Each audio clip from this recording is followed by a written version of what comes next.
14 अगस्त का दिन बड़ा मुक़द्दस दिन है और ये एक्सीडेंटली हमारे हाथ में नहीं आया मुल्क, ये बड़ी जिद्दोजहद थी। अल्लाह करोड़ों रहमतें फरमाए क़ायद आज़म मोहम्मद अली जिन्ना पर कि उन्होंने ये कोशिश की और उन उलमा और मशाइख पर जिन्होंने इस सिलसिला में उनकी मदद की और मुसलमानों को इस बात पर कायल किया। और फिर अल्लाह तबारक व तआला ने हुज़ूर अलैहिस्सलातु वत्तस्लीम की निगाह रहमत से हमें ये मुल्क अता फ़रमाया। वगरना आज कोई अंग्रेज़ों के कुत्ते नहला रहा होता, कोई इन हिंदुओं की मूर्तियों को साफ़ कर रहा होता।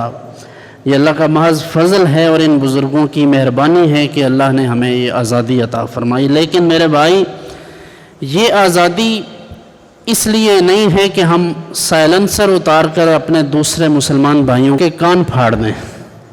इसलिए नहीं है कि हम अपने मुंह पर रंग लगाकर ये आज़ादी का इजहार करें। इतने इतने बड़े डेग लगाकर क्या तूफ़ान बदतमीज़ी बपा करते हैं।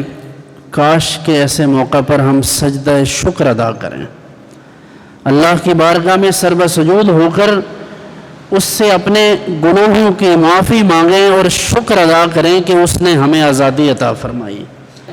आज जिस कर्ब में, जिस तकलीफ़ में, जिस मुसीबत में कश्मीरी गिरफ़्तार हैं, ऐसे में हमें आज़ादी इस तरह नहीं मनानी चाहिए जिस तरह पिछले अदवार में मनाते रहे, बल्कि हमें उनके लिए दुआ करनी चाहिए, उनके साथ इजहार यकजहती करना चाहिए, उनके दर्द को, तकलीफ़ को समझना चाहिए।